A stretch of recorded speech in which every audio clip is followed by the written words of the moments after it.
So hi everyone, my name is Connie. I'm from AECC. Welcome to another episode of our world tour. Today is the workshop that we've been learning how to write a personal statement. We all know that personal statement is actually essential when you apply to UK university. So even though you are postgrad or undergrads, you need a good personal statement to actually support your qualification.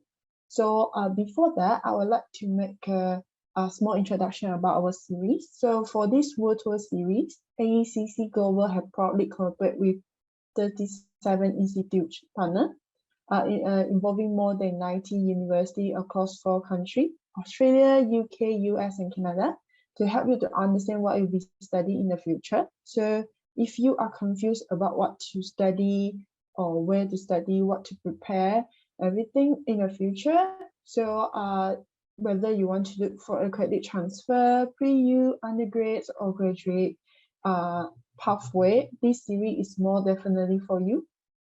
And also, I know that we have participants from few different countries today, and would like to know where you guys from.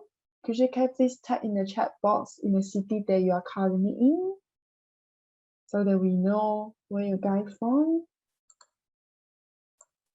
Yeah, I see Jeannie is from Klang. Hello. Benjamin is from Shah Alam. Hello. I hope today weather is okay for you guys, because today is quite hot. Hi, Mr. Daniel from UK. Thank you guys for the responses. So, okay, before we start the session, I'd like to make a small introduction about AECC. So AECC Global is a university placement agency that specializes in overseas education. So you actually can follow us in our social media channel. So you can get in touch with us for our latest events or anything, like any information. So you can actually scan the QR code here as well. So, or you can actually visit our website. The link will be in the chat box as well. And also, I would like to introduce our speaker today, Mr. Daniel from University of Plymouth. Later on, Mr. Daniel will give us a talk about how to write a good personal statement. And also, if you guys have any question of the session, please feel free to drop them at our Q&A box. So we will get your doubts clear later at the end of the session.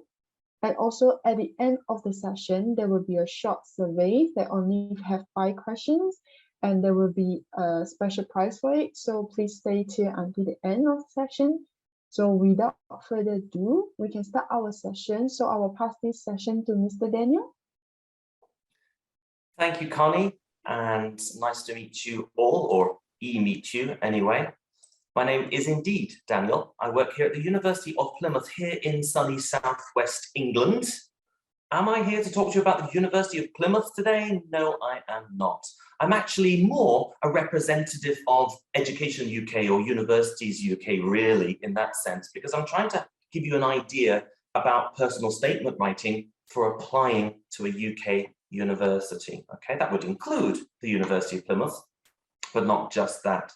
Now, there's a few things I must cover today, and they will be on this screen, so stay with me, hopefully for about 30 minutes. Hopefully you can stay with me that long, and there'll be a Q&A at the end. What are we going to cover? Well, we're actually going to cover slightly broader than just personal statement writing.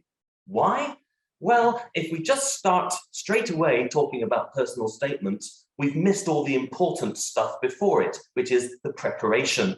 And if you don't prepare, you probably won't write a very good personal statement. I liked that Connie used the word writing a good personal statement. That's the key point here. We want to write a good one, not just anything, right?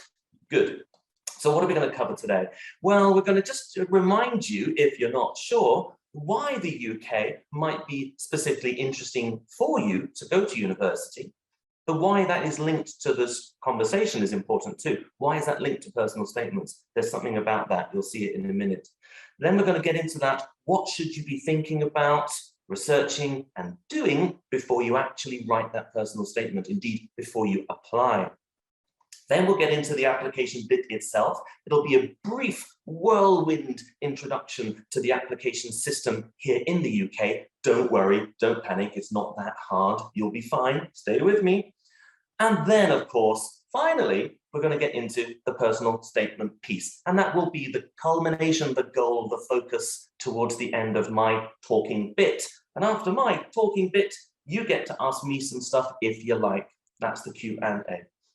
So let's go all the way back to the top and think about why you want to study in the UK. If you can see this map in my presentation, you might notice it's the map of the clouds of the world, right? Of course, that's Photoshop, but the UK is somewhere at the top in the middle there, except you can't see it very well. So here it is in much more clarity. This is the UK, except that Dublin on this map, please remember Dublin is in the Republic of Ireland, but everything else on this map is the UK. Plymouth is down there at the bottom on the left next to the sea. Why might you be interested in studying? Why might you want to study in the UK at university? Well, it's really good. In short, there's excellence well known in research and teaching. We know it and we can teach it, and that is definitely provable. We have very high completion rates. Students who come to international universities don't always complete that well, but when they come to the UK, they complete very well. You're much more likely to graduate and graduate on time at a British university than at other international university systems. The statistics prove it. There's a reason for that, there's many reasons, but one of them will come up in a minute. Employability is not just about getting that degree, it's about getting a job at the end of it so that your time and your money that you have invested can be recouped by getting a job, but also a good job. International repute, both of the education system of the UK, but also the study life and student life in the UK. Very well known and very much emulated around the world. There's that quality again, I think. The tutor system is well renowned in the UK. Yes, you'll be in a big lecture sometimes, usually, but also you'll have one-to-one opportunities for guidance with a tutor, and that's important, I feel. We have a strong blend of theory and practical. It's not just reading the books and writing the exams and getting a piece of paper, it's what you could do with it. Again, that links to employability. We're expecting our students to be able to do things and go on and be great ambassadors for our universities wherever they go around the world. There's quality assurance in the UK, pretty much unlike most other parts of the world. All the British universities are vetted and checked to make sure that what we say we offer, we actually do offer. So again, that's reassurance for you that your time and money are well spent in the UK because you know it's adequately checked and it's all real and above board. And finally on this slide, selective entry. Yes, that's a good thing. Selective entry is a good thing? It sounds scary. Well, it might sound scary, but actually it's a good thing. It's what's connected to those high completion rates and that great employability. What we're doing with selective entry is making sure that a student who comes to the UK is the right one to come to the UK, to the university, maybe, but to the program of study in particular. And that point there, I put that circle around it because that really drives a lot of what I'm going to talk about from now. So let's start thinking about remembering that selective entry means that universities in the UK are really choosing who they want. They don't just let anybody in, they're choosing who they want. What should you do before you apply? Well, we're going to cover a few things. We're going to cover what to think about and what to research about, and there's going to be shapes. Yes, shapes. What kind of shapes? This shape and this shape. Why? You'll see, it's Wednesday. I like to put random things in presentations, but also this shape. This is obviously a speech bubble for the smallest and yet maybe biggest question of all time. Why? I'm telling you that you have to do lots of research. And you might say, but why? Why is it important to do so much research before applying? I haven't got time, Daniel. I'm so busy, Daniel. I've got all my studies to do, all my fun stuff to do. I don't have time for this. Well, you really do need to make time to do a really effective personal statement. That's where we're going. You need to do a strong research preparation beforehand. If you don't do it, this could happen. You could apply to a university and not be accepted. Remember, selective entry. We choose who we want. Or worse still, you could apply to a program at a university and get accepted, but not like it. And I think that is definitely worse. And you might spend 3 or more years doing that thing that you don't like, which would be silly and, of course, upsetting. So it's very important to get it right. But when we say selective entry, what does that mean? What are universities in the UK actually looking for? Okay, well, The answer we often use in admissions circles when we are assessing a student application is this phrase, a good fit. Oh, we think this student will be a good fit. What does that mean? Well, we mean a student who is well suited, in our opinion, to the program of study. Not the university, the program of study. Both what the program is and how it is taught and assessed. And by well suited, we expect that they will succeed in that program and keep our high completion rates still high, but also that the student will enjoy the program and benefit from it too. And of course, that has to be key. So this is a really important thing to remember. It's the program of study that we're looking for primarily. And that may be different from other countries' university systems, where maybe you go for a 4-year or longer degree, and the first year or so, you don't have a major, you can just do a bit of anything. That's fine. I'm not saying that's a worse system, it's just a different system. But that suits you if you don't know what you want to do. But in the UK, especially in England, it's going to be a 3-year degree where year 1, semester 1, week 1, you're studying that major. So of course, that's why we care a lot about whether you are a good fit for that program, because that's what you're coming to do. Now, what to do? Well, please don't do what this photograph is doing. This is a University of Plymouth robot looking like it's feeding the fish. That's just an image. No fish was harmed or fed by a robot. So it was just a marketing image.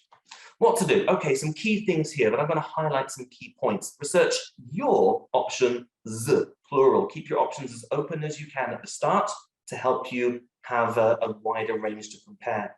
But your options, not your mum's, not your best friends, not your teachers, your options, what you want to do. Your mum, your best friend, your teacher, they're not going to write your exams, they're not going to sit in class for you or with you.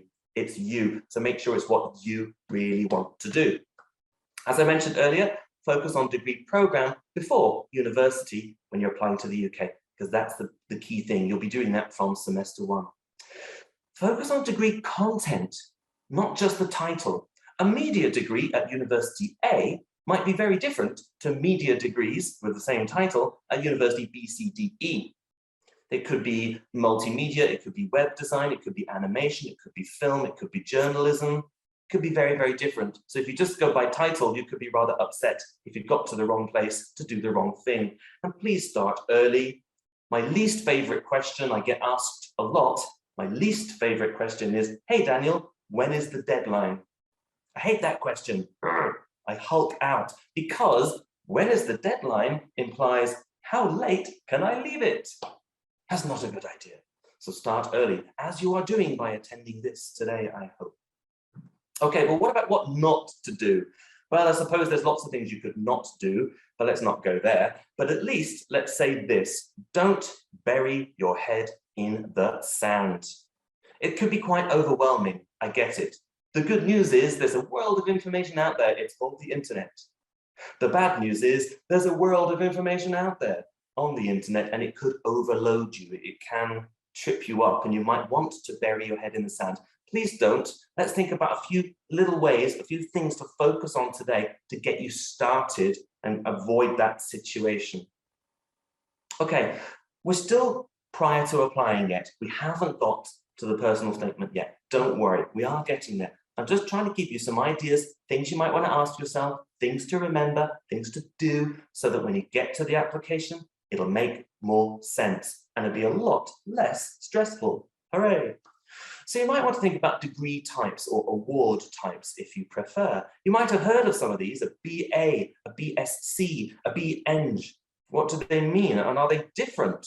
Well, they might be, but they might not be. So for example, a BA in business might be a bit different in content from a BSc in business. And maybe those are both offered at the same university or at different universities. So, for example, a BSc in business might have a higher level of mathematics content, might have a higher entry requirement, especially related to maths as well. But it might not. So you have to go into the university's programs on their websites or their prospectus and have a look at the modules. Is there a lot of maths or not? And is that important to you, depending on how good you are at maths or how much you like it? Just examples. But similarly, let's look at BSc compared with BEng, and robotics is a good example. You might find a BSc robotics somewhere or a BEng robotics. Are they different? Not sure, but again, it might be related to maths. A BEng might have the higher maths component and the higher entry criteria compared with the BSc. Again, don't trip up on the detail, check it out. This is why we start early. But you also might want to think of other types of degree. Do you want a single degree, which is just one subject, one major, or do you want to combine them? And if you combine them, is it 50-50? Is it 75-25, or what? I did a combined one. It was 75-75. True story. So I did 150%, so a degree and a half of modules. I liked it. It was good. No worries. But I didn't know that before I got into the program because I didn't do the research. So think about it. You might want to do a sandwich option or a placement option or an internship option. All those words mean the same thing. And that might add a year. 3 years in England might become 4 years, where one of those years is working. So you might want to look at that. Or a study abroad option, like I did, which also made it a year longer. It doesn't have to make it longer, but different institutions do it in different ways. Think about all this because that helps you work out what it is you're looking for, or at least what it is you're not looking for. But now I'm going to go on to styles. I've just been talking about degree types, the award title, what the content will be, and remember the content is very important because the title may mislead you, right? But it's not just about that. It's about how a program is delivered to you or assessed with you. So it's not just about what, it's about how. Here is a photograph, by the way, of a bin full of ping pong balls being exploded on our campus. Why? I don't know. Because we can? We did anyway. Whether we should have, I'm not sure. Right, one of those shapes. Lectures, seminars, tutorials, big, medium, small. These are probably the most famous types of university interaction you might have heard of. Big lectures, lots of students, medium seminars, a bit more interaction, and small tutorials with a lot of interaction. True. So this slide is an indication, a visualization of what might happen in your degree and how it is taught or indeed assessed with coursework or lab reports or a small test every week. I had a test every week in my program, and I had exams at the end of the year, but I didn't have exams at the end of the semester, so that can vary. You might have to give presentations in your program or go on field trips or do other kinds of practical projects or research projects. You probably will have in the UK a final project in your final year, otherwise maybe known as a dissertation, otherwise maybe known as a thesis, right?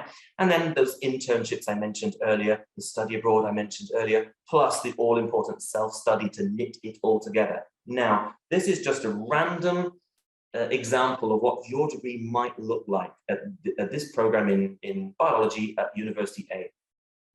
But at University B, same program, but totally different assessment criteria or totally different structure of delivery of how they teach you. So which is important to you? If you're really good at a certain type of project or certain type of assessment or really bad at one, that might affect which institution you choose. Another institution, institution C, might do it like this. So it really can vary, and it's important, again, to look into the universities in detail. Not every university in the UK, you'll be doing it for months, but the ones that you think are quite interesting as topic and content is to also look at how it's assessed, what type of delivery is there, and see if that is going to affect your choice. Because I liked exams, I really did like exams. I could study for 2 days, write in the exam, and then forget it. Perhaps not the greatest way of long-term learning, I admit, but that was me. So don't do like I do, but my point being, if you like exams, if they're good for you, that may not faze you. But if you think you're better or better off doing a more continuous assessment coursework approach, find a university that does that. By the way, this self-study is really important to understand. It really does knit everything together at university. One of the biggest differences between high school and university is the amount of self-study. Don't be scared by that, be enthused by that, because if you've chosen the right program that you like, you'll love that and it will really help you. Okay, I'm getting there, I promise. The personal statement is coming. A few more questions for you to think about now, and perhaps I could have started with these, but there's different ways of doing this. I think these are very important questions for you, and I hope You have asked them, but you might not. What subjects do I like? What study activities do I like? Really easy questions, duh. But have you really stopped with a pen and paper to sit and write a list? Similarly, or not, what subjects am I good at and what study activities am I good at? I love astrophysics and all the science connected to space. I love all the big numbers that when you watch a space documentary, they throw them, those crazy big numbers at you. I love it. So I like that subject. But I'm not very good at maths, and I'm even worse at physics. So there's a disconnect there. So my point is, oftentimes students like what they're good at, and they're good at what they like, but not always, so think about it. And finally here, what careers would I like? Some of you may already know exactly what you want to be, and that's great. But a lot of you, probably most of you, will not know, and that's also fine and great. It doesn't matter right now. But if you do know, then make sure you don't trip up again by choosing the wrong degree or choosing the wrong A-levels or STMP or whatever that might affect your possible career direction. Because of course, medicine for doctors, architecture for architects, engineering for engineers, these are quite well-developed paths, and make sure you know what those are if you do know what your career is. I had no idea, and I still don't. Then you might want to think about these things, such as NG requirements. I mentioned that earlier when talking about BEng and BSc. Is the maths NG requirement going to be different? Maybe. You might want to think about the location of the university. Finally, I'm starting to talk about the university a little bit now. Is it a city or a campus, or is it both, like at Plymouth? Or what are the facilities like? Do they have a particular club, like a surfing club or a diving club? What's the accommodation like? What does it all cost? That includes scholarship or cost of living or any of that. You might even want to think about the weather. All these things should be in your mind so that, the other shape can appear, the triangle. Why have I put a triangle here? Well, at the top of the triangle, when I started this presentation, we were talking about all these questions to ask yourself about what you're looking for, what kind of program you want to do. Well, the top of the triangle here represents all the degree programs that there are anywhere, or at least for now, anywhere in the UK. And at the bottom is the number 5. The number 5 is how many you can apply to. You can only apply to 5 UK university programs in any one year on the application system. So there's a lot to filter out and narrow down. And that's why I'm giving you all these questions, all this food for thought, so that you can start to think about what's important to you. And I would suggest that program content and how it's delivered is the first filter factor. That's the priority. That's what you're going to study. And then I would add entry criteria is probably really important to filter out ones that are unrealistic, not right for you. But after that, whether it's cost or location or clubs or whatever, you can filter as you wish. And that's how, and it takes a while, you narrow all that down. But Daniel, you've not really told me where to start. How do I actually start? You've said program and entry criteria is important, but where do I fill that top of that triangle? How do I get that information? Well, that comes into this next section, because actually how to apply is also where you can start. And it's here, ucas.com. If I only had a 10-second presentation, if I only had 10 seconds, I would say, just go to ucas.com. Now that wouldn't be very thorough as a presentation now, would it? But it would give you good guidance, because on ucas.com, you can really unpick the options out there. You can get guidance on what to do and research and prepare to apply. And you can really see even videos and tutorials about all of that. And it's also where you apply. Now, you don't have to go to ucas.com and forget everyone and everything else. With AECC Global, you've got a great and very experienced team who are well connected to loads and loads and loads of British universities, and that can help you too, to really get the information you need in order to make the decision. So it doesn't have to be UCAS and no one else, but it should be UCAS because it's a very good website. It should assist you, and it's where you may well be doing your application. So this is that whirlwind introduction to UCAS that I mentioned. Do remember ucas.com, it's very important. Go and Google it sometime, not now, and see what you can learn about it. But here's a sort of timeline for an application cycle. And this is important, just so you understand what you should be doing about now or at any point in the cycle. Now it's researching, choosing your courses, where to apply. When I say courses, I mean programs, same thing. There are some key deadlines that you might see on the UCAS website. Remember, I hate the question, what is the deadline? You know I don't like it, but you do need to know it because if you miss it, you're in trouble. It's an early deadline of, well, next week if you're applying to Oxford or Cambridge, or if you're applying anywhere to dentistry, medicine, or veterinary science. But assuming you're not applying to those, then Happy New Year. The actual UCAS deadline for everything else and everywhere else is January 15th. But applying earlier will get you offers earlier.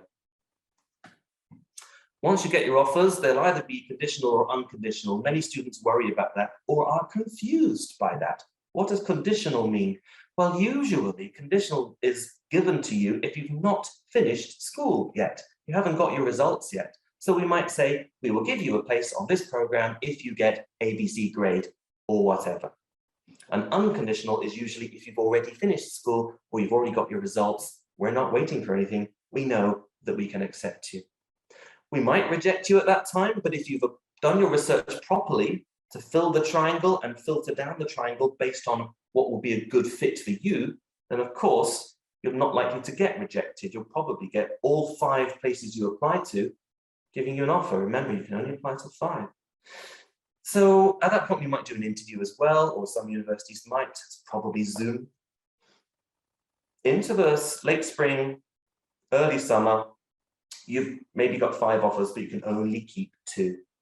That's because the other 3 need to go back into the pot for other students. That's fair. You can keep your first choice, your firm accepts the one you really want to do, and the second choice is your backup in case your grades don't get so high in your exams, and the rest go back into the pot. Then you get your results, and then you come and see us. Now, if your timetable, your results are different, if you get your results earlier or later, don't worry, we can shift this, but this is an idea of the process with UCAS. You might have heard of 5, you might have heard of 2 and firm from a friend or an older sibling, but you don't really know what it means. This is just an introduction today. There is no test, don't worry. It's just to give you a flavor of what happens when and hopefully why. And this is the main focus, the application itself. On UCAS, you've got to put your personal details. Please have a sensible email address, is my advice. Nothing too weird. I've seen a few.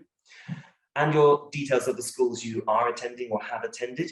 And of course, your 5 program or university choices. This could be 5 different universities with very similar program. That's normal. Or it might be 2 similar programs at one university and 3 more similar programs at 3 different universities or something like that. But it should not be biology at one place, French at another place, physics at another place, dance at another place, and creative writing at the last place. Because I don't know how on earth you could write one application that will be read by all of these places and all of these programs, and it makes sense. How can that be a good fit for the program? That's why you're narrowing down and homing in on what you want to do before you apply, so that all 5 will be similarly and subjected or related, so that the application makes sense at all of these. On the form, you'll have to put your qualifications, those you have already done maybe, or any that you're still doing. So you write which exams, subjects you're taking and when you'll get them. And then finally, we get to the personal statement. Before I jump into that, don't forget you'll also need to have a reference from one of your teachers. So if you're applying to engineering, maybe your physics or math teacher would be a good person to ask for a reference, because that makes sense, it's relevant, yeah? I don't really want your French teacher writing it, because if I read a reference from your French teacher when you're applying for engineering, and I know you took physics, I'm thinking, why does your physics teacher not want to write you a reference? What's hiding there? It's not relevant, so make it relevant. Then, in an application, sometimes you might have the interview, as I mentioned, or if it's art or design, or if it's theatre or drama, you might have additional material to write or deliver or present. That won't be on the UCAS application. That'll be emailed to you or discussed with you after you submit the application. Ergo, apply early. Gives you more time to do that. Right, finally, personal statement. Let us go. The most important thing I can say about the personal statement is this bit, the end. No, but it is very important, so I pause for dramatic effect. Passion for the program really has to come out in your personal statement. Why?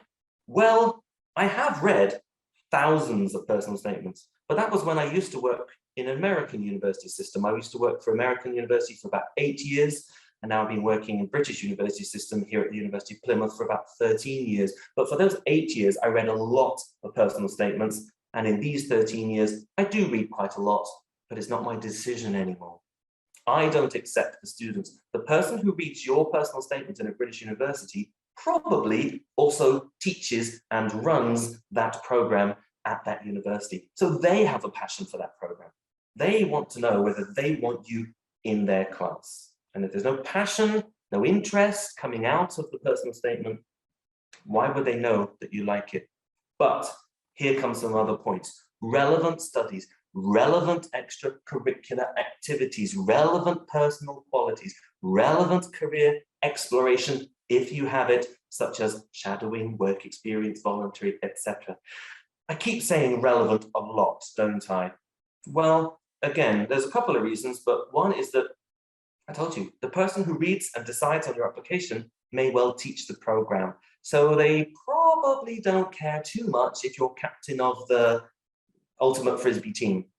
Do we want well-rounded, exciting, interesting students? Yes, but that's not really important for the subject that you're coming to study. It's more just to show what a great person you may be, and that's wonderful. But we want relevance. I'll tell you another reason why in a moment. But don't just list all these things you've done. I've seen that mistake happen in personal statements. People with passion think, I want to show how passionate I am about the subject. I've been so busy. So I've done this, I've done that, I read this, I studied that, I worked here, I volunteered there.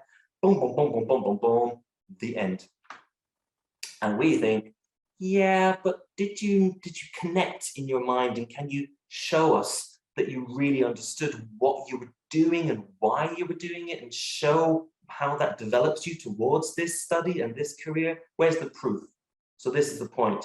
You have to tell us what you learned and how that's helped you in your personal statement, so that it really proves that you're a good fit for this program you've applied to. And that's important, but it also highlights the importance of the word relevant. And that's because you only have 4,000 characters, not words, to write in your personal statement. And if you type 4,000 and you reach 4,000, you can't type any more in. The system stops you writing anymore. That's about 2 or 3 small paragraphs. It's not a lot to write.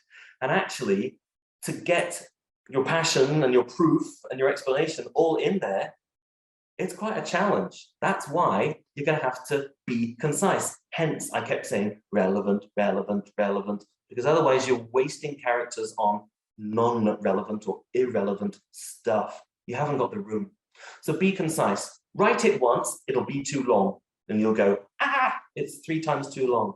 So write it once, nice and early, edit it down, take away the less relevant stuff, work out how to be efficient in what you say, unlike me, and then you'll get there. But take a break, give it a couple of days, come back with a fresh head, have a look at it again. Please spell check it. But don't spell check it just with the spell check function, because if you spell check that and it's the wrong thing, but still a word, then spell check might not pick it up. And I've read a few embarrassing ones in personal statements like that. Again, I won't give you examples, but imagine. A good way to get around that is to print it, yes, old-fashioned print it, and read it aloud word by word, but also get someone, preferably a native English speaker, to read it word by word back to you, because then it's more easy to spot any errors and you can see if it sounds right or not. And preferably a native English speaker to check it grammatically too, ideally. Finally, never copy another statement. It's obvious, but I do need to mention it because, you know, with the internet, you can get statements out there, they exist. The software will catch that.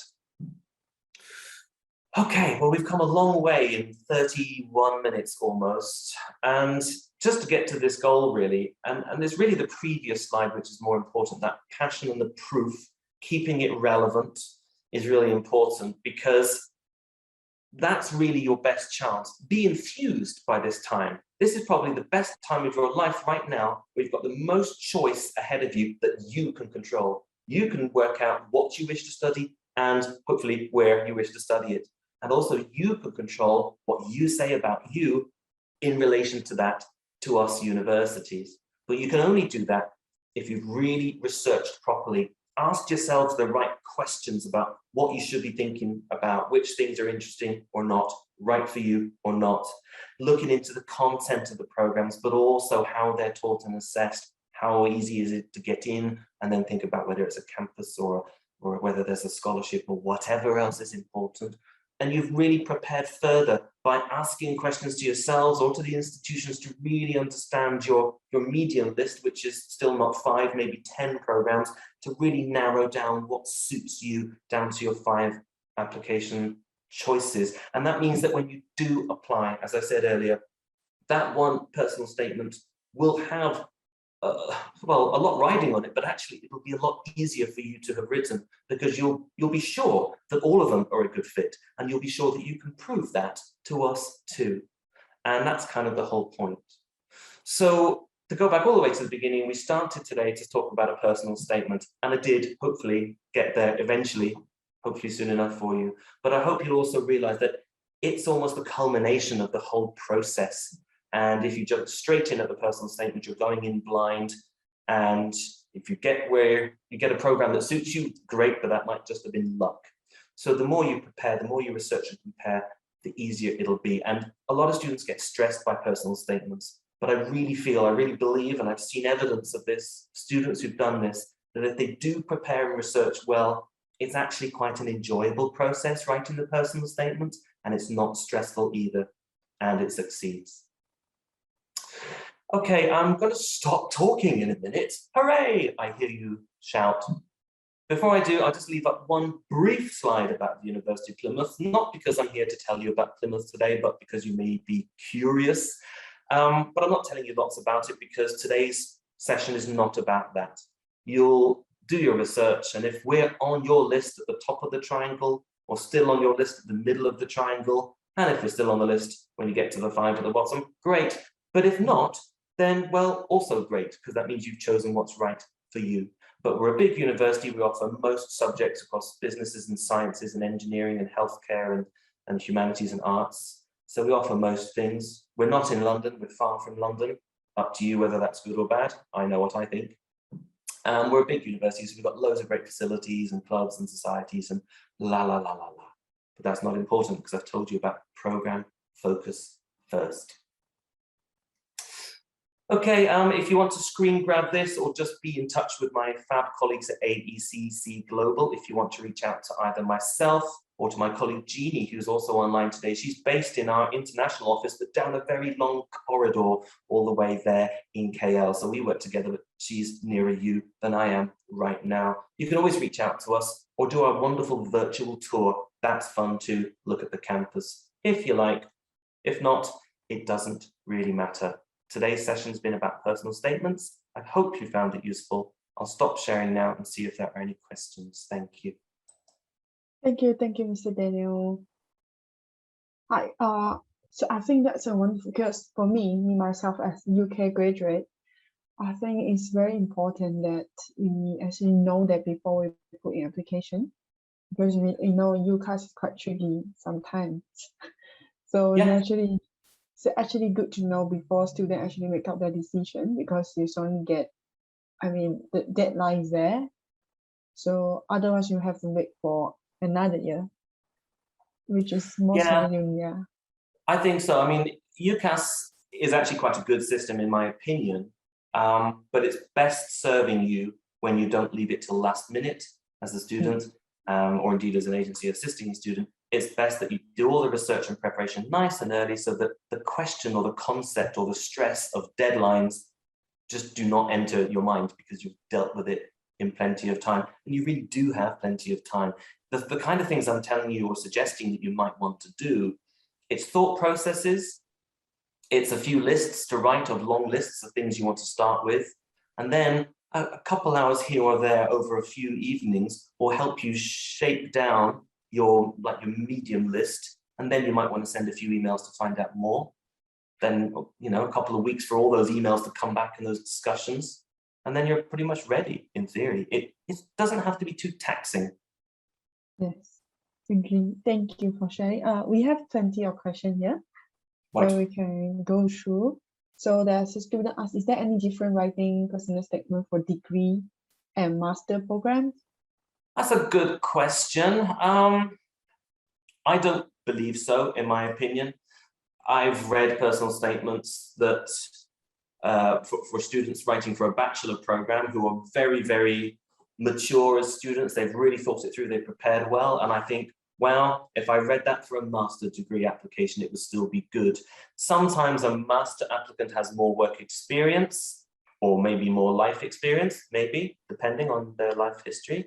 So maybe they've got a bit more detail to put in. A master application is not necessarily going to be done in the same format, though, so it might not have a character limit of 4,000. However, even if there is no character limit on your personal statement, I still advise 2 or 3 paragraphs as a maximum anyway. Why? Because any longer, you're going to start to put less relevant stuff in, and any longer, the poor person reading it, and another one, and another one, and another one, it just starts to become noise. If you are concise and you are relevant, you're showing your passion, but in relevant experiences, that's all we really need to see. So the short answer is yes, I think they should be quite similar, really. Yes.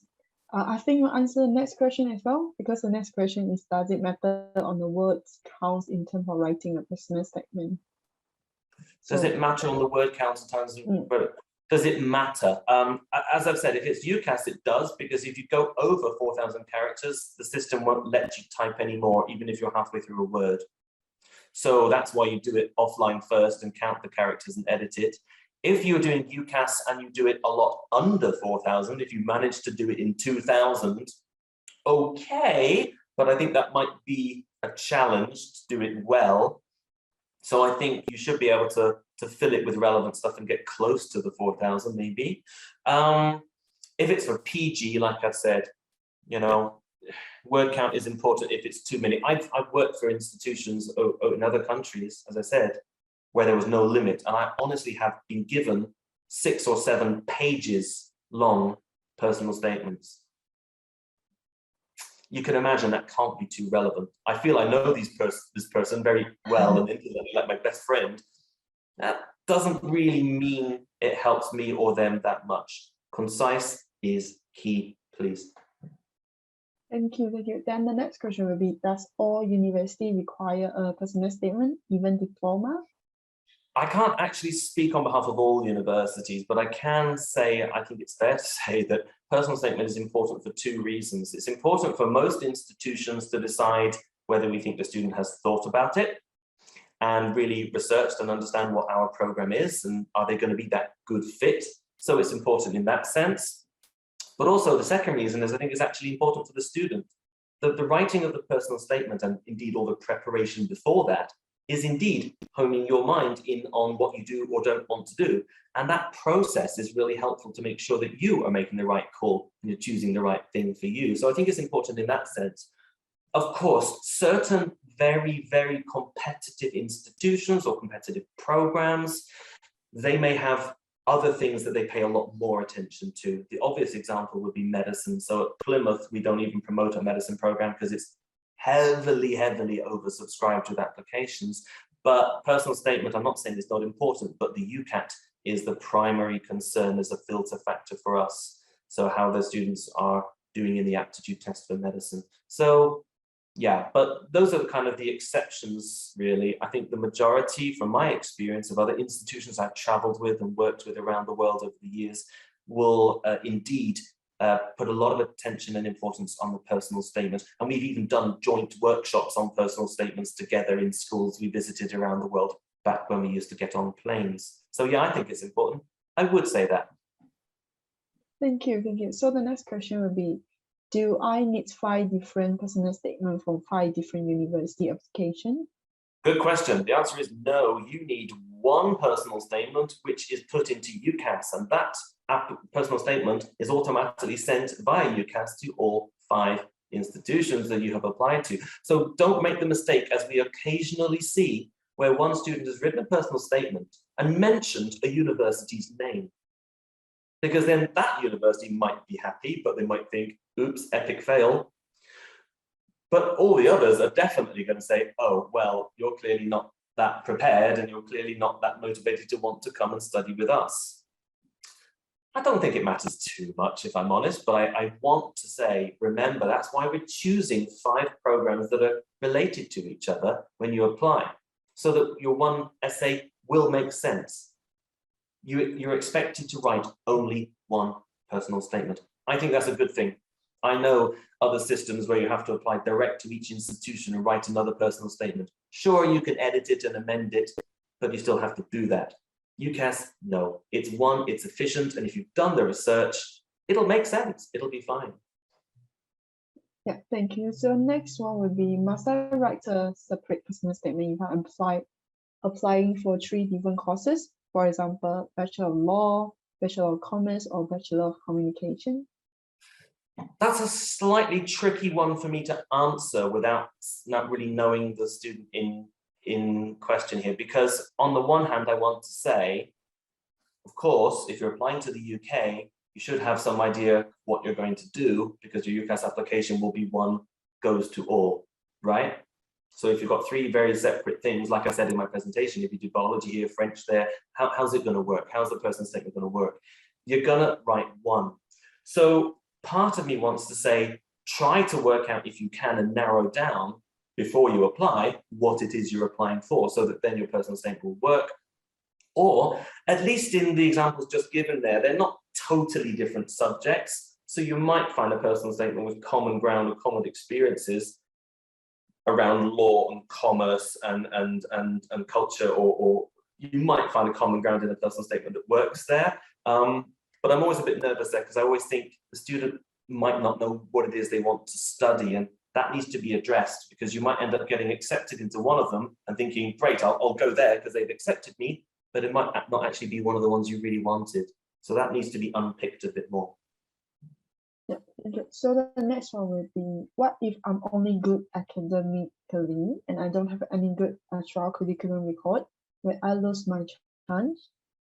Good question. No, I want to reassure. I want to reassure students that, like I said, yes, we might want a wonderfully all-rounded, perfectly experienced student, but that's not the reality of the world, and it would be very boring if we had all the same type of people like robots in our classes. We expect people from all types of background and all experiences and all everything in our class. Please, that's vibrant. That's what we want.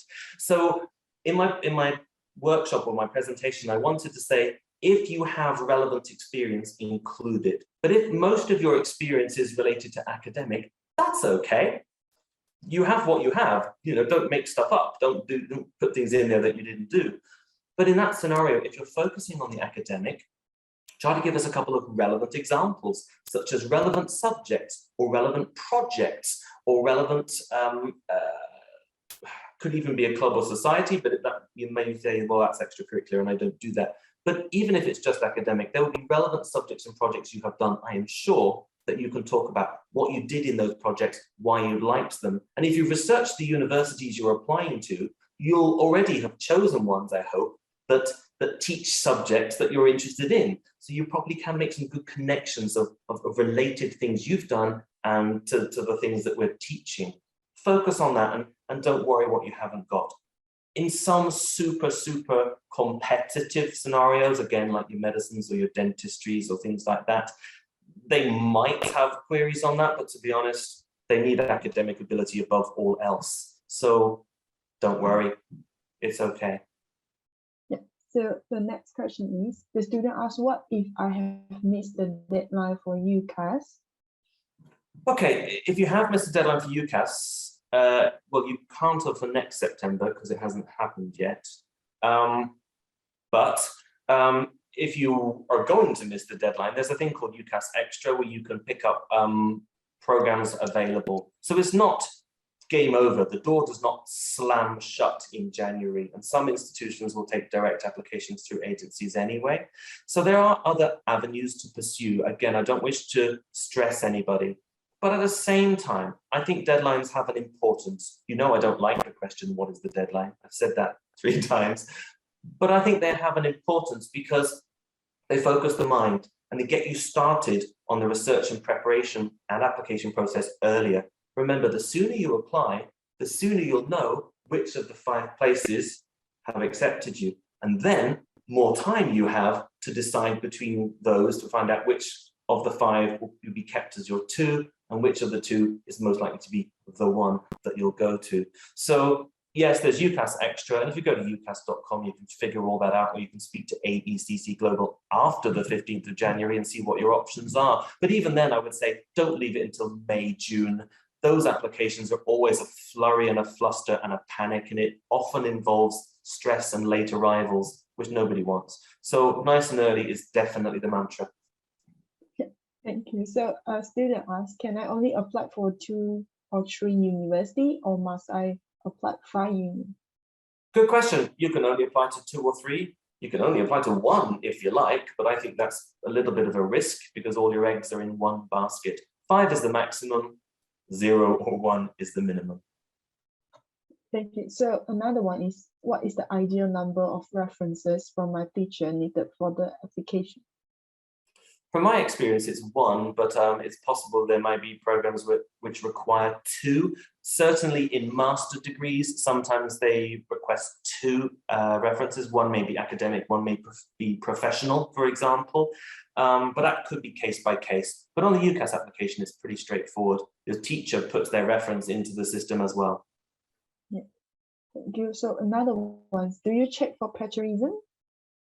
Yes, we do. As I mentioned in the presentation, I'm not sure if the connection is good today, so apologies if not. But the software in UCAS will highlight copied personal statement text.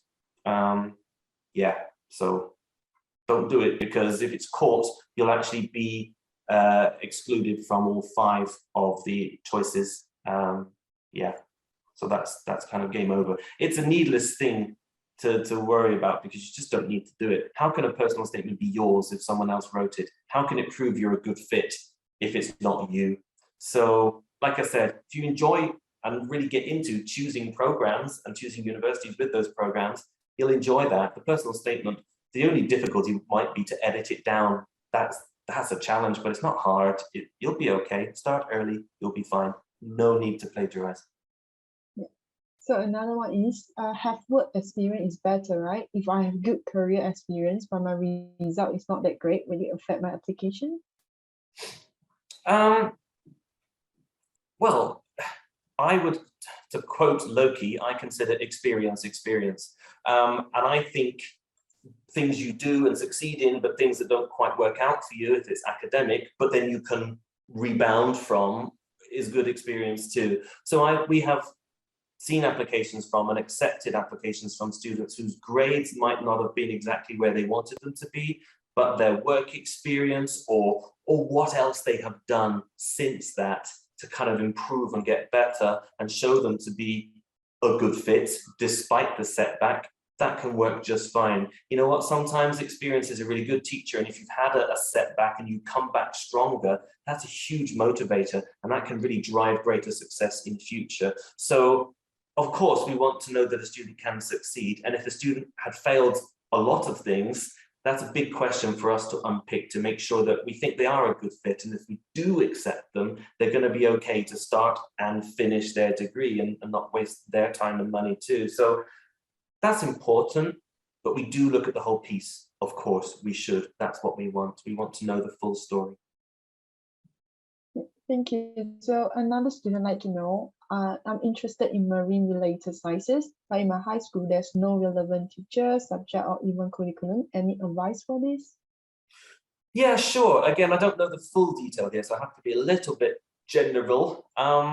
But this is why a lot of universities offer foundation or pathway programs. And at University of Plymouth, just as an example, we also do. And we have a lot of marine related subjects because we're by the sea and we're really good at those.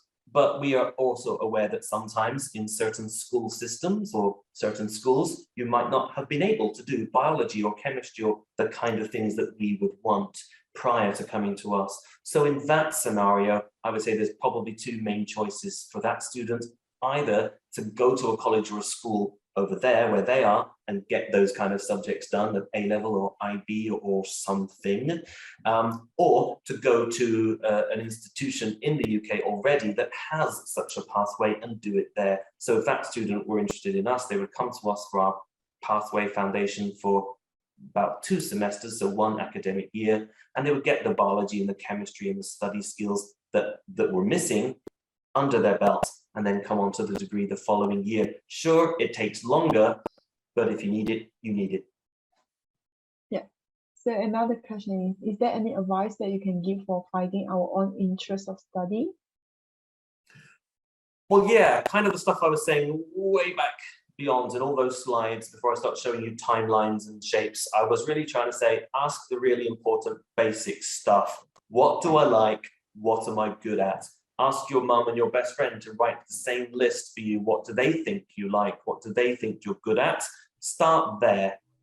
Or start at the other end, completely the other end, and just look at what careers exist that you might think sound interesting and work backwards and say, okay, I think being an architect sounds cool because I like buildings and I like to make things and do things, and well, let's work backwards. What do I need to study in order to be an architect? You can do that too, but nothing. The modern world, I think, is full of information, but not all of it is useful. We're all information overload. I think nothing is a substitute for just a bit of calm, a bit of reflection, a bit of what is it I really like? Of all the studies I've done, which, if any, were great for me or fun?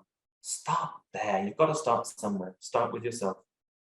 Yeah, actually, AECC have a free career profile test for students. So you can actually through the test that you will know like what kind of job suits your personality or your preference. You can actually contact us to get your free career profile test to know yourself more, so that you will know like what kind of degree you're actually looking for, which is very good for one of the like decision making process. I think that's really useful, Connie. Thank you for that. When I first heard of aptitude tests way back when I was in your shoes looking for programs of university back in the last century, they weren't very good in my opinion and my experience, but they've gotten a lot better now. Do they dictate exactly what you should do? I hope not, but take that information on board. It helps give you food for thought as to whether you think that's right, whether you agree with it or not, but it's a good thing to try, especially if you're not sure or you just don't know where to start. So I think that's a very good suggestion. Thank you. No problem, thank you. And another one is, what are the things I must 200% avoid writing in my personal statement? The super no thing. Wow, that's a great question. Just because I'm not sure how to answer it. Well, obvious things. I wouldn't get political. I wouldn't say anything that's outrageous or rude, but I'm sure you wouldn't, because how could you show passion in a personal statement if you're being very negative about anything? I don't really think there's anything particularly to avoid apart from the obvious common sense things that you wouldn't swear or blaspheme or I don't know. I'm just thinking about just try to show your passion for the things you've done and studied, connecting them to what you're aiming to study at university. If you stay within that framework, I don't really see how you can go wrong. So it's an interesting question. You've kind of stumped me there. I'm not sure how to answer. Thank you, Mr. Daniel. Another one is, hi, sir. If I'm currently studying in a science field, but I'm more interested in art-related courses, what are my chances of getting my desired course? Great question. Again, depends on the detail of there for Junhao, but I would say, well, it depends what kind of design. If it were architecture, there's quite a big crossover between architecture and engineering. Some architecture programs are more sciencey and some are more artsy, so you might want to think about that. But if you truly want to go from science across the way into arts, then we'd have to look at your education background and see, have you still got enough related to arts to get you into a particular art or design degree wherever you're going to go. And if you didn't, because you didn't take art or design at all, then I would suggest, don't worry, if you know you want to do it, better find that out now rather than in 3 or 4 years' time, because you're not too late and you've got less to undo and less to redo, but you might end up having to add on a year like a foundation, where, for example, at Plymouth, you could do a design and architecture or design related foundation for 1 year and then go into the degree that you do want. So the worst case scenario probably is that you have to add a year. But in England, that's not much, because in some countries it's a 4-year degree anyway. But in England, it's 3. So if you do the 1 + 3, it's still only 4. So it's not too bad. Yeah, I think this is the last question. So the student asked, how important are IGCSE grades in undergrad application? What if you have average IGCSE result, but you perform better on A levels? Super question. I do meet this thing quite often. Of course, it's all important, but admittedly, if you've done well or you've done better at the higher and more recent qualification, the A levels, then that's better news if you didn't do so well in GCSE compared with the opposite, right? So I think it's okay.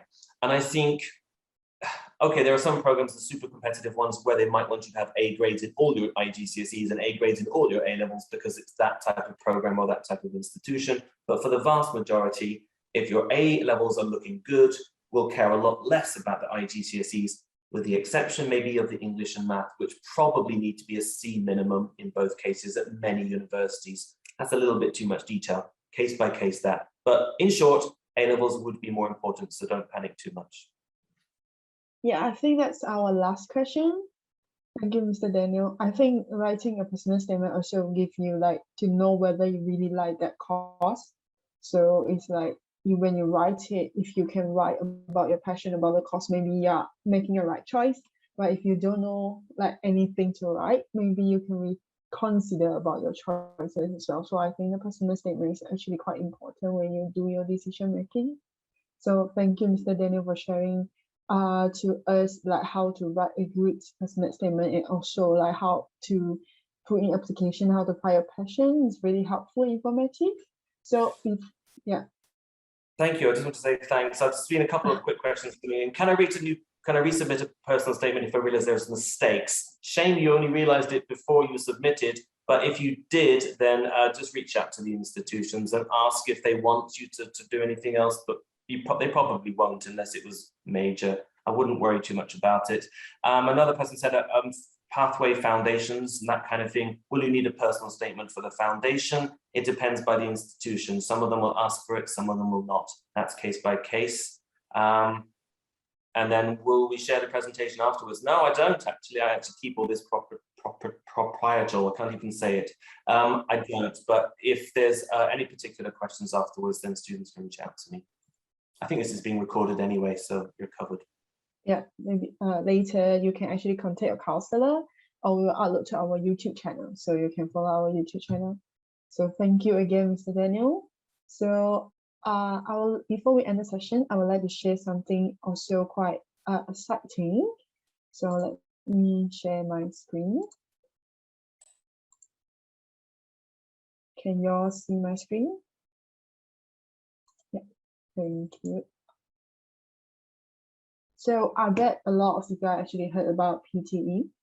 So PTE is actually an English test.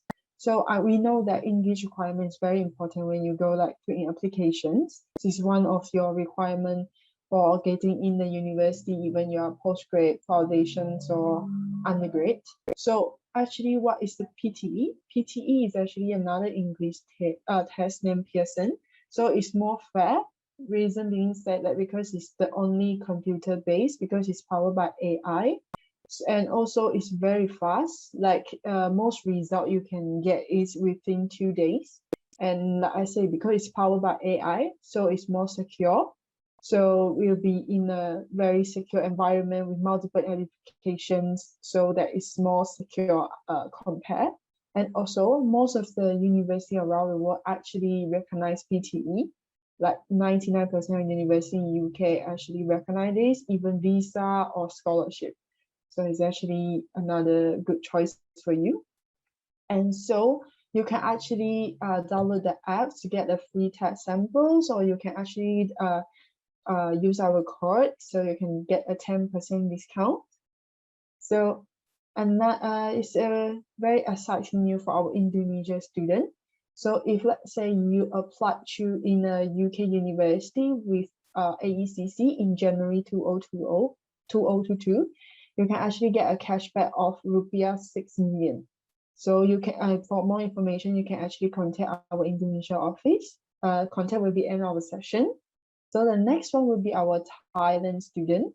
So a Thai student that applied university through AECC Global Thailand, you can get a 2,000 Thai baht rebate. Same things, you want to know more about it, you can contact our Thailand office. So this is for Malaysian and Singapore student.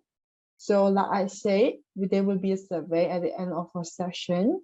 So you can stand a chance to actually win a Sing dollar $30 for the credit, and for Malaysian will be 80 ringgit. So the next one. So this is actually our contact of the our Southeast Asia office, and you can find us in our Instagram or YouTube. You can follow us on our Facebook and Instagram. Our next session is actually about the study in US and Canada. It's by Short Life and Navitas. It's same times that next Wednesday. You can actually scan the QR code on the screen that you can register for the event, or you can actually reach out to us. Thank you so much for coming today, and thank you so much, Mr. Daniel, for giving such an informative session. Thank you, and thanks to everyone for attending, and thanks to Connie and Ku and everyone at AECC Global for letting me on board today. I enjoyed it. Next time I'll see you, hopefully we'll be in person, you never know. But students, wherever you are, whatever you want to do, make it yours, enjoy the process, and good luck with your studies. Yep. Thank you, Mr. Daniels, and thank you for joining us. So I hope you have a lovely evening and have a lovely afternoon, Mr. Daniel. Thank you, take care, bye-bye.